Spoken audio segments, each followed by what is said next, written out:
Hi friends, எல்லாருக்கும் வணக்கங்க. இன்னைக்கு சுள்ளுன்னு ஒரு நெத்திலி கருவாடு தொக்கு தான் எப்படி பண்ணுறதுன்னு பார்க்க போகிறோம். சூப்பராக இருக்குங்க. வாங்க எப்படி பண்ணுறதுன்னு பார்ப்போம்.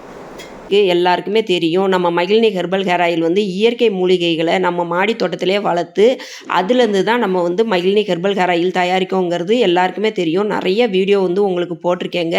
அதேமாரி நம்ம யூஸ் பண்ணுற தேங்காய் எண்ணெயும் இயற்கையான முறையில் எந்த ஒரு கலப்படமும் இல்லாத இடத்துல வாங்கி அதுலேருந்து தான் நம்ம வந்து ஹெர்பல் ஹேர் ஆயில் வந்து தயார் பண்ணிக்கிட்டு இருக்கோங்க. நம்ம காய்ச்சிற எண்ணெயும் ரொம்ப ரொம்ப நல்ல எண்ணெயாக இருக்கணும். அதுதான் ரொம்ப நல்லதுங்க. அதுக்காண்டி தான் தேங்காய் எண்ணெயை பார்த்து பார்த்து வாங்கி எந்த ஒரு கெமிக்கலும் கலக்காத ஒரு தேங்காய் எண்ணெயை நம்ம வாங்கி அதுலேருந்து தான் மூலிகை எண்ணெய் வந்து தயார் பண்ணிக்கிட்டு இருக்கோம். நீங்கள் இதை வந்து தேய்ச்சிட்டு வந்தீங்கன்னா உங்களுக்கு முடி கொட்டுறது நிற்குங்க. புதிய முடி நிறையா வளருங்க. அதுக்கப்புறம் முடி வந்து நல்லா அடர்த்தி ஆகும். அது போக முடியில் உள்ள வெடிப்புகள்லாம் நீங்குங்க. 30 நாளில் உங்களுக்கு ஹேர் க்ரோத்து கண்டிப்பாக நிச்சயமாக உங்களுக்கு இருக்குங்க. நீங்கள் தேய்ச்சி பார்த்துட்டு எனக்கு கமெண்ட் பண்ணுங்கள். எல்லாமே நம்ம வந்து மாடி தோட்டத்தில் தான் இயற்கையான முறையில் இயற்கை உரங்களை கொடுத்து நம்ம வந்து இந்த மூலிகை செடிகளை வளர்த்து நம்ம வீட்டில் வந்து இந்த எண்ணெயை காய்ச்சிட்ருக்கோம். எந்த அளவுக்கு மூலிகை செடிகள் கிடைக்குமோ அந்த அளவுக்கு தாங்க நம்ம எண்ணெய் காய்ச்சிட்ருக்கோம். இப்போ உங்களுக்கு நான் ஒரு ஆஃபர் வந்து நான் உங்களுக்கு கொடுத்துருக்கேன். 2 நாளைக்கு கழித்து நீங்கள் எண்ணெயை பார்த்தீங்கன்னா இந்த மாதிரி தாங்க சூப்பராக இருக்கும். ஹேர் க்ரோத்துக்கு கன்ஃபார்மாக நான் அடித்து சொல்லுவேங்க. நான் யூஸ் பண்ணி பார்த்துட்டு தான் உங்களுக்கு வந்து நான் வந்து கொடுக்குறேன். இப்போ வந்து பேக்கிங்லாம் வந்து ரெடி ஆகிட்டுங்க. தேவைப்படுறவங்க டக்கு டக்குன்னு ஆர்டர் பண்ணி வாங்கிக்கோங்க. நம்ம கொஞ்சம் தான் எண்ணெய் காய்ச்சுவோம் தெரியும். அதனால் தேவைப்படுறவங்களுக்கு எவ்வளோ தேவையோ அதை நீங்கள் சீக்கிரமாக ஆர்டர் பண்ணிக்கிட்டிங்கன்னா உங்களுக்கு எண்ணெய் கையில் கிடச்சிருங்க. ஒருக்கா தேய்ச்சி பார்த்துட்டிங்கன்னா அதுக்கப்புறம் இந்த எண்ணெயை வந்து மகிழினி ஹெர்பல் ஹேர் ஆயில் வந்து எப்படி இயற்கையான முறையில் தயார் பண்ணுறோம் அப்படின்னு நீங்கள் பார்த்துருப்பீங்க. எல்லாமே மாடி தோட்டத்தில் மூலிகைகள் வளர்த்து அதுலேருந்து ஹெர்பல் ஹேர் ஆயில் வந்து தயார் பண்ணிகிட்டு இருக்கோம். தேவைப்படுறவங்க மேலே தெரிகிற வாட்ஸ்அப் நம்பருக்கு ஆர்டர் பண்ணி வாங்கிக்கோங்க. இப்போ நெத்திலி கருவாடு தொக்கு எப்படி பண்ணுறதுன்னு பார்ப்போம். இந்த நெத்திலி கருவாடு வந்து நான் யூடியூப் சேனல்லேருந்து ஒருத்தங்க சேல்ஸ் பண்ணுறதை வாங்கினேங்க. ரொம்ப ரொம்ப சுத்தமாக இருந்துச்சு. மண்ணே கிடையாது நெத்திலி கருவாடில். நம்ம வந்து கடையில் வாங்கினோம்னா மண்ணும் இருக்கும், கருவாடே ஒரு மாதிரி இருக்குங்க. இது வந்து அவ்வளோ தெளிவாக சூப்பராக இருந்துச்சு. பேக்கிங்கும் சூப்பராக இருந்துச்சு. இந்த பேக்கிங் கொடுத்து அதுக்கப்புறம் அட்டைப்பெட்டியில் வச்சு அழகாக அனுப்பி விட்ருந்தாங்க. சூப்பராக இருந்துச்சுங்க. இதை வந்து நான் ப்ரொமோஷனுக்கெல்லாம் சொல்லலை. என் யூடியூப் சேனல் வந்து ப்ரொமோஷன் பண்ணுற அளவுக்கு இன்னும் சப்ஸ்கிரைபரும் வரல. அதே நேரத்தில் வாட்ச் ஹவரும் வரல, மானிட்டைசேஷனும் ஆகலைங்க என் யூடியூப் சேனல். அதனால் அப்படி நினச்சிக்காதீங்க தப்பாக. நல்லா இருந்துச்சு, அதனால் ஜெனினாக உங்ககிட்ட சொல்லணுமே அப்படின்னு சொல்லிட்டு இருக்கேன். இப்போ இதுலேருந்து தேவைப்படுற அளவுக்கு நெத்திலி கருவாடை எடுத்துக்கோங்க. எடுத்துகிட்டு அதை தண்ணி ஊற்றி ஒரு 1/4 மணி நேரத்துக்கு ஓரமாக ஊற வச்சுருங்க. 1/4 மணி நேரம் நீங்கள் ஊற விட்டிங்கன்னா அதோட தலையெல்லாம் ஈஸியாக க்ளீன் பண்ணுறதுக்கு நல்லாயிருக்கும். இல்லைனா நீங்கள் உடனே வேணும் அப்படின்னா வெந்நி தண்ணி ஊற்றிக்கோங்க. வெந்நி தண்ணி ஊற்றினீங்கன்னா உடனே க்ளீன் பண்ணிக்கலாம். இப்போ ஒரு சின்ன கோழி குண்டு சைஸில் புளி எடுத்து அதையும் தண்ணி ஊற்றி ஊற வச்சு வச்சுருவோம். இந்த கேப்பில் வந்து நம்ம இந்த நெத்திலி கருவாடை ஆஞ்சி எடுத்துக்கலாம். தலையவும் அந்த உள்ள குடலையும் ஆஞ்சி எடுத்துடணுங்க. அப்போ தான் நீட்டாக இருக்கும். அந்த குடல் இருந்தாலும் நல்லா இருக்காது. அந்த குடலையும் இந்த தலையை எடுத்துட்டு அது பக்கத்துலேயே அப்படியே நீங்கள் கிள்ளி எடுத்திங்கன்னா அந்த குடலை எடுத்துடலாங்க. அவ்வளோதான்.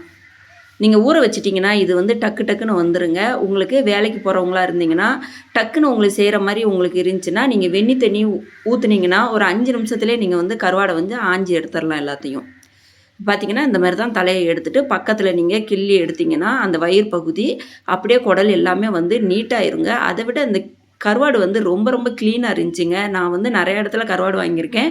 இவங்ககிட்ட வாங்கினது வந்து நல்ல க்ளீனாக இருந்துச்சுங்க. கருவாடு ஒரு மண்ணு கூட கிடையாது. நம்ம அலசுறது க்ளீன் பண்ணுறது எல்லாமே ரொம்ப ரொம்ப ஈஸியாக இருந்துச்சு. கருவாடும் நல்ல டேஸ்ட்டாக இருந்துச்சு. இப்போ பார்த்திங்கன்னா அந்த மாதிரி க்ளீன் பண்ணி எல்லாத்தையும் நல்லா ஒரு 5-6 தடவை நல்லா கழுவி எடுக்கணுங்க. நீங்கள் மஞ்சத்தூள் போட்டு கூட கழுவலாம், நல்லாயிருக்கும். அதோட அழுக்கெல்லாம் வெளியில் போனதுக்கப்புறம் இந்த மாதிரி இருக்கும், எடுத்து வச்சுக்கணும். இப்போ ஒரு 15 பூண்டு பல்லுக்கிட்ட எடுத்து நல்லா தட்டி வச்சுருக்கேன். வெங்காயம் 2 பல்லாரி வெங்காயம் கட் பண்ணி வச்சுருக்கேன். 3 தக்காளி எடுத்து வச்சுருக்கேன். இப்போ செய்ய ஆரம்பிச்சிருவோம். ஒரு வடைச்சட்டி எடுத்துக்கோங்க. அதில் தேவையான அளவு எண்ணெய் ஊற்றிட்டு அது சூடானதும் கடுகு போட்டுக்கோங்க. அதுக்கப்புறமா ஜீரகம் கொஞ்சம், எல்லாமே ஒரு 1/4 ஸ்பூன் போட்டுக்கோங்க, கரெக்டாக இருக்கும். ஒரு மிளகாய் வத்தலை கிள்ளி போட்டிருக்கேன். இது பொரிஞ்சு வந்ததுக்கப்புறம் நம்ம வந்து நச்சு வச்சுருக்க அந்த பூண்டையும் போடணுங்க. இந்த பூண்டு தான் அந்த கருவாட்டு தொக்குக்கு வந்து செம்ம டேஸ்ட் கொடுக்கும். நல்லா இதை வந்து நல்லா வதக்கி விட்டுறணும். கலர் மாறணும் பூண்டு லைட்டாக. மாறினதுக்கப்புறமா நம்ம 2 பல்லாரி வெங்காயம் கட் பண்ணி வச்சுருக்கேன். அந்த 2 பல்லாரி வெங்காயத்தையும் அப்படியே போட்டுருவோம். மீடியம் சைஸில் தாங்க எடுத்தேன். ரொம்ப பெரிய சைஸ் பல்லாரி வெங்காயம்னா நீங்கள் 1 போட்டுக்கோங்க போதும். இப்போ இந்த பல்லாரி வெங்காயத்தையும் போட்டு நல்லா கிளறி விட்ருவோம். கிளறி விட்டுட்டு இந்த பல்லாரி வெங்காயம் வந்து ஒரு கண்ணாடி பதத்துக்கு வந்தாலே போதுமானது. இப்போ இந்த பல்லாரி வெங்காயத்தை நல்லா கிளறி விட்டுருவோம். ஒரு 2 நிமிஷத்துக்கு நம்ம கிளறிக்கிட்டே இருந்தோம்னா அந்த வெங்காயம் வந்து நல்லா கண்ணாடி பதத்துக்கு வந்துருங்க, ரெடி ஆயிரும். இப்போ இதில் ஒரு பச்சை மிளகா கீரி போட்டிருக்கேன், கொஞ்சமாக கருவேப்பிலை போட்டுக்குவோம். இதையும் போட்டுட்டு நல்லா மிக்ஸ் பண்ணி விட்ருவோம். இந்த பச்சை மிளகா வந்து உங்களுக்கு வந்து ஆப்ஷனல் தாங்க.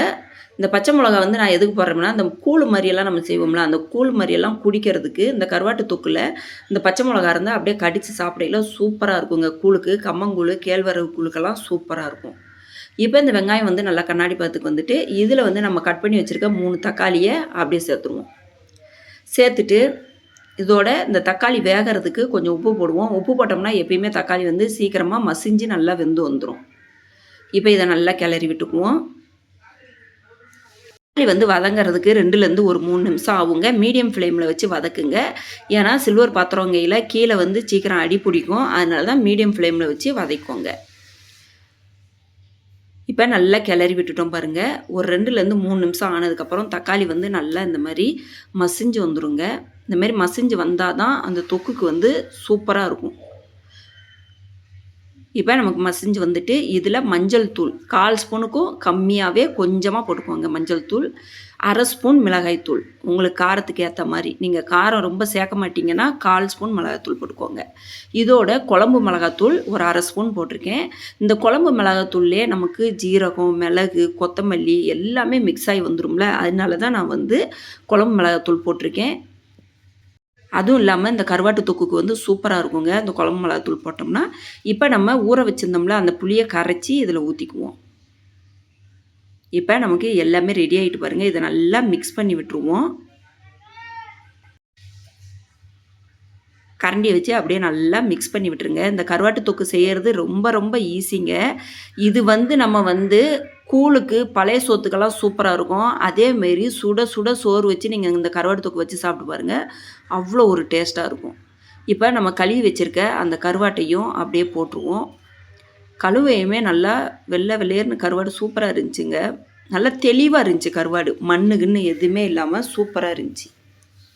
இப்போ இந்த கருவாட்டையும் போட்டு நல்லா கிளறி விட்டுட்டு தேவையான அளவு நம்ம வந்து இப்போ தண்ணி ஊற்றிக்குவோம். இந்த கருவாடு வேகணும்ல, அதுக்காக தாங்க தண்ணி ஊற்றுதோம். ஒரு 1/2 கிளாஸ் தண்ணி நான் இன்றைக்கி ஊற்றிருக்கேன். இந்த கருவாடு வந்து கொஞ்சம் முங்குத அளவுக்கு ஊற்றிட்டிங்கன்னா அந்த கருவாடு வந்து நல்லா வெந்து வந்துடும். நீங்கள் தண்ணி ஊற்றலைன்னா கொஞ்சம் வேகாத மாதிரி இருக்கும், நல்லா இருக்காது. அதனால தான் கொஞ்சம் தண்ணி ஊற்றி நம்ம வேக விட்றோம். இப்போ இதில் உப்பு இருக்கான்னு பார்த்துக்குவோம். உப்பு கொஞ்சம் கம்மியாக இருக்கிறதுனால நான் கொஞ்சம் உப்பு சேர்க்கேன். உப்பு போட்டு நல்லா மிக்ஸ் பண்ணி விட்ருவோம். இப்போ நல்லா மிக்ஸ் பண்ணி விட்டியாச்சுங்க. இதை வந்து ஒரு மூடி வச்சு ஒரு 4லேருந்து 5 நிமிஷத்துக்கு மீடியம் ஃப்ளேமில் வைங்க. அப்போ தான் கருவாடு நல்லா வெந்து வரும். மீடியம் ஃப்ளேமில் வைங்க, அப்போ தான் கரெக்டாக இருக்கும். ஃபுல் ஃப்ளேமில் வச்சிட்டிங்கன்னா அந்த தண்ணியெல்லாம் வற்றிரும், அந்த கருவாடு வந்து வேகாது. மீடியம் ஃப்ளேமில் வச்சு ஒரு 5 நிமிஷத்துக்கு அப்படியே விட்டுறணும். இப்போ இந்த நேரத்தில் வந்து நமக்கு வந்து கருவாடு வந்து ஒரு முக்கால் பகுதி வெந்திருக்குங்க. இந்த நேரத்தில் நம்ம மிளகுத்தூள் வந்து போட்டுறணுங்க கடைசி. ஜீரகம்லாம் நமக்கு அந்த குழம்பு மிளகாய் தூள்லே இருக்குது, அதனால் தேவையில்லை. மிளகுத்தூள் மட்டும் லாஸ்ட்டாக போட்டுறணும். போட்டுட்டு மறுபடியும் ஒரு 2லேருந்து ஒரு 3 நிமிஷத்துக்கு மூடி வச்சு இந்த கருவாட்டை வந்து வேக விடணும். இப்போ மறுபடியும் மூடி வச்சிடலாம். மூடி வச்சுட்டு ஒரு 2லேருந்து 3 நிமிஷத்துக்கு மீடியம் ஃப்ளேம்லே, அதேமாரி மீடியம் ஃப்ளேம்லே வச்சு எடுத்திங்கன்னா இந்த மாதிரி கருவாட்டு தொக்கு வந்து சூப்பராக ரெடி ஆயிருங்க. ரொம்ப ரொம்ப ஈஸியான ஒரு வேலைங்க. கருவாடு க்ளீன் பண்ணுறது மட்டும்தான் வேலை, மற்றபடி ரொம்ப ரொம்ப ஈஸியாக, ஆனால் ரொம்ப ரொம்ப டேஸ்ட்டாக இருக்குங்க. நீங்கள் செஞ்சு பாருங்கள். பழைய சோத்துக்கும் கம்மங்கூழ், கேப்பக்கூழுக்கெல்லாம் சூப்பராக இருக்கும், அடிச்சிக்கவே முடியாது. அதேமாரி சுடுசோத்துலேயும் வச்சு சாப்பிட்லாம். இன்றைக்கி நான் சுடுசோத்தில் தான் வச்சு சாப்பிட போகிறேன். இப்போ இதில் லைட்டாக கொத்தமல்லி இலை தூவி விட்ருவோம். அவ்வளோதாங்க நமக்கு கருவாட்டு தொக்கு. நீங்கள் பார்க்கையிலே உங்களுக்கு தெரியும் வீடியோவில் எந்த அளவுக்கு சூப்பராக வந்திருக்குன்னு. இதேமாரி நீங்கள் வீட்டில் செஞ்சு பாருங்கள், எப்படி இருக்குன்னு சொல்லி கண்டிப்பாக கமெண்ட் பண்ணுங்கள். போதும், தண்ணி வந்து ஓரளவுக்கு நமக்கு வந்து வற்றி வந்துட்டு பாருங்கள். இந்த அளவுக்கு தான் தொக்கு இருக்கணும். அப்போ தான் சூடான சாப்பாட்டில் நம்ம போட்டு நம்ம பிசைஞ்சு சாப்பிடையில் அது வந்து நல்லாயிருக்கும், ஒட்டினானைக்கு இருக்கும். இதை விட நீங்கள் வற்ற விட்டுட்டிங்கன்னா நான் கொஞ்சம் நல்லா இல்லாத மாதிரி ஆயிரும். ஏன்னா நம்ம பாத்திரத்தை வந்து நம்ம சட்டியை வந்து கீழே இறக்கி வச்சதுக்கப்புறம் இன்னும் கொஞ்சம் தண்ணி வற்றும், கட்டியான மாதிரி ஆயிரும். அதனால் நீங்கள் இந்த அளவுக்கு பதம் இருக்கையிலே நீங்கள் இறக்கி வச்சுட்டு நீங்கள் சாப்பிட்டு பாருங்கள். அதுக்கப்புறம் உங்களுக்கு தெரியுங்க இந்த கருவாட்டு தொக்கு எவ்வளோ ஒரு டேஸ்ட்டாக இருக்குது அப்படின்னு. நெத்திலி கருவாட்டு தொக்கு சூப்பராக இருக்கும். வீட்டில் அந்த பச்சை மிளகாய வச்சு சாப்பிட்டு பாருங்கள், சூப்பராக இருக்கும்.